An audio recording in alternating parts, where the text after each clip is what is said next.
After I got going on this project, I went to photograph Greystone Park, and I didn't know anything about it. I hadn't photographed an abandoned hospital before. And in the basement, I discovered the dark room and all the patient intake and discharge photos, like tens of thousands of them, of all the patients that had been there before that part of the hospital closed. And I wondered who was there. And then I found out Woody Guthrie was there, and then I visited the archives and met Nora. She gave me the access to the archives. I showed her some photographs, and I was going to explore this, and she's like, you can look at anything you want in here. And she also shared with me family photos of Arlo, her, Jody, Woody, Marjorie at the hospital. So then I would go back with these photos and wander around the campus and try to find where they were taken. And then I'd put the camera tripod in the exact same spot and then shoot that picture.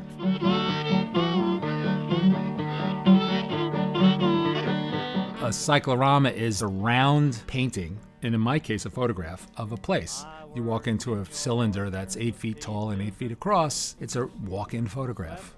You pretty much forget that you're in this little room. The cyclorama now at the Woody Guthrie Center is of Woody's ward at Greystone Park Hospital. He was in Ward 40, and in all of his letters, he would call it Wardy 40. When he first arrived, they didn't know what he had, and they diagnosed him as paranoid schizophrenic, so they locked him in a lockdown ward, and there were bars on the windows. And then when they finally figured out he had Huntington's, they put him in a less restrictive environment. Take the beets from your ground, cut the grapes from your vine to set on your table, your light sparkling wine. So you're basically standing in the middle of the hall, and on one wall, you're looking straight ahead, is the music lesson painting that is now on display. And here you see where it was taken off the wall. And if you look to the left is the corridor that leads to the rest of the building. To the right is a corridor that goes to the windows. Behind you is a bathroom. So it's kind of like you're in the hospital. I went back numerous times, and each time I tried to go to the archives and figure out what was where was Woody. And he would write things from the hospital, a lot of letters home. So everything he wrote home, Marjorie saved. So I had like a lot of material to work with to find.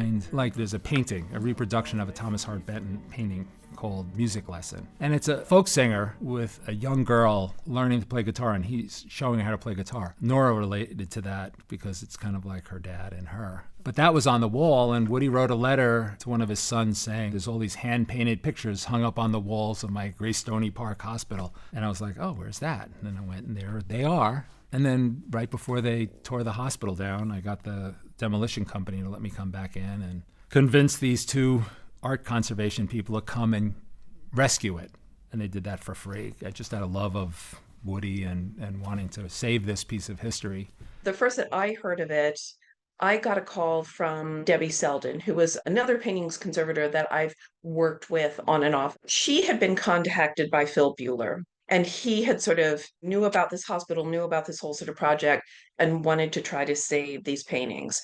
And they were like, well, we'll come out, we'll do some tests of the paint and the plaster, and we'll do this whole thing. We'll come back, we'll make a plan. In a month, we'll come back and we'll go get it. And then I told the demolition company, okay, they're gonna come out on Friday and then come back in about a month and take it. And they were like, listen, there's no rebar in this building. It's coming down. It's not gonna be here on Monday. So what we did, which is based on a technique that had been used to save frescoes, basically 2 layers of facing, really sort of meaning adhering some sort of solid support onto the face of the painting. We sort of held the paper against the image and brushed the adhesive through that paper, and then we left that to dry. And while we were waiting for that to dry, we went on this really slightly crazy tour of this hospital.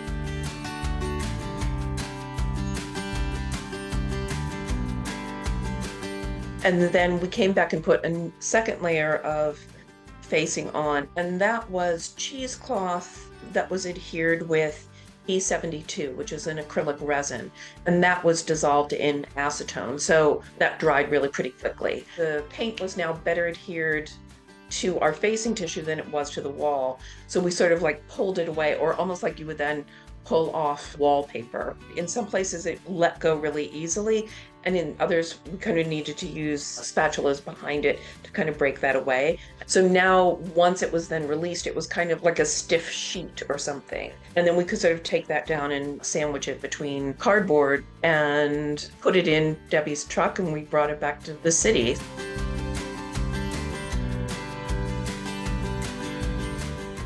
Both Debbie and I had never done anything quite like this. The first thing, which was relatively easy, was to take the first layer of the facing off, so the cheesecloth that was adhered with B72. And so I think that took like a day or two. And so now it was just on like one sheet of tissue paper. And then we flipped it over and we adhered another layer of this tissue onto the back. In some places you had like 4 or 5 layers of the wall paint that had been underneath. Sometimes you had less. In some places you had some of the plaster. So it was really uneven.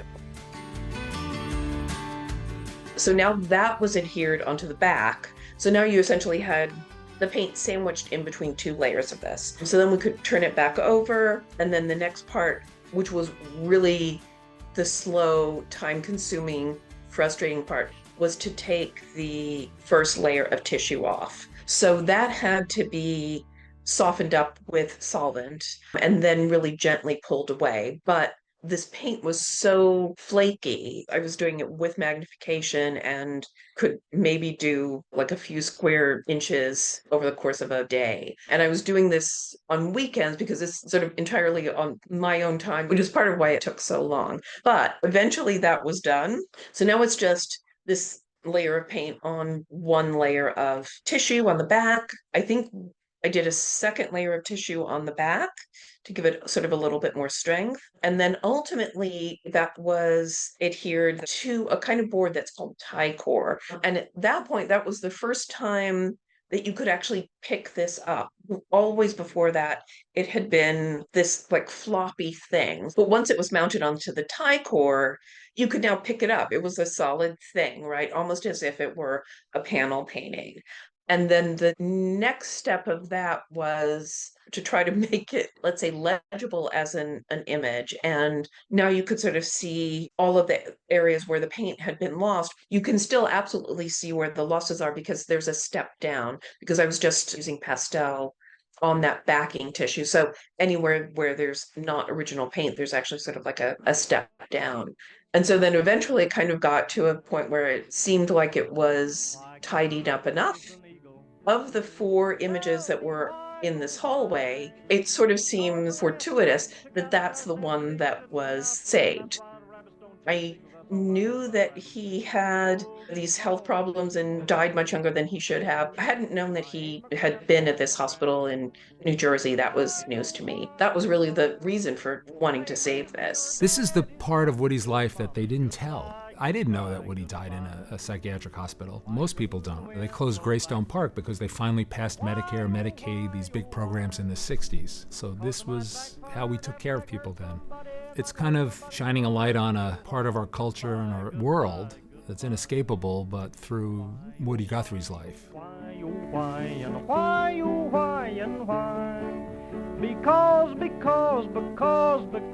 goodbye, goodbye.